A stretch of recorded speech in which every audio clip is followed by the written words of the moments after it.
I truly thought he was in love with me and I was in love with him. And about 3 years into dating, there were probably 4 times in our dating relationship that he'd push me away for no real apparent reason, and he'd always come back.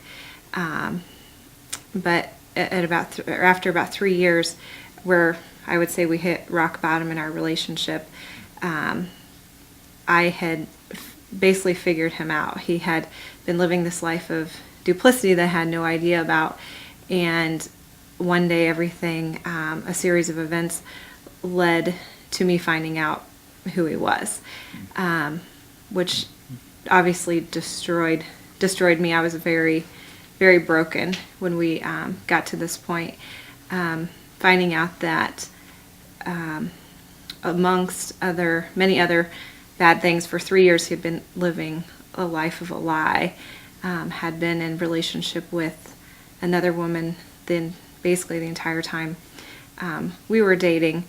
And so everything pretty much came to a head, and the ugly truth of 3 years just kind of came crashing down.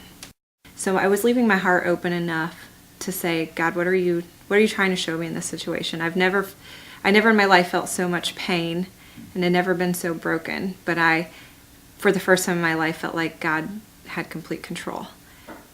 I think on one hand, I was very broken, and I think I was really ashamed that I'd been found out, and I was really ashamed of what I had done, and now people knew. I mean, not only did she know, but a pastor that I really looked up to, and someone that I really, I was just really ashamed, and I was at a rock bottom point. And on the other hand, I felt very free, because for the first time in my life, all these secrets that I'd kept in my heart and told no one had been exposed. And there's great freedom in that, and I don't think a lot of times people realize that.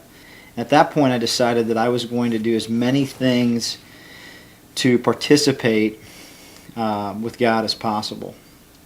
And so our meeting, so our introduction to Fresh Start was huge.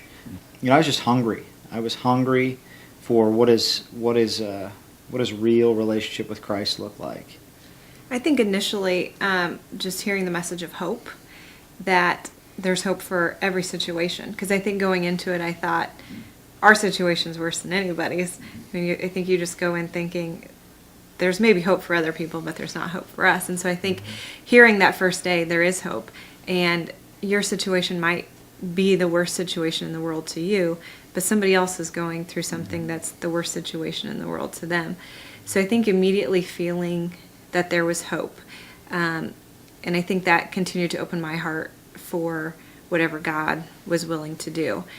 And just seeing God's love for every person, that no matter how bad of a person you've been, God forgives that if you are willing to give your life to Him. So I knew that He would be able to look at Jamie, and through all of the duplicity lifestyle that he led, that God could wipe that clean. So today we are married, and we're actually expecting our first child in May. And so God has just, we look back on the situation, and as hard as it was, God definitely used it for good. And we think we would never have a marriage as strong as we do today if we wouldn't have been through what we've been through, because God taught us what it's like to put Him in the center of everything, but just has taught us to go vertical with everything.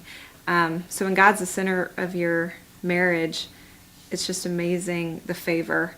Not to say we don't go through tough times, but the way we work through things and the way we pray together and we love on each other through God's love, it's only possible through Him. So we've just continued to feel God's favor just every day of our lives, so we just feel very blessed.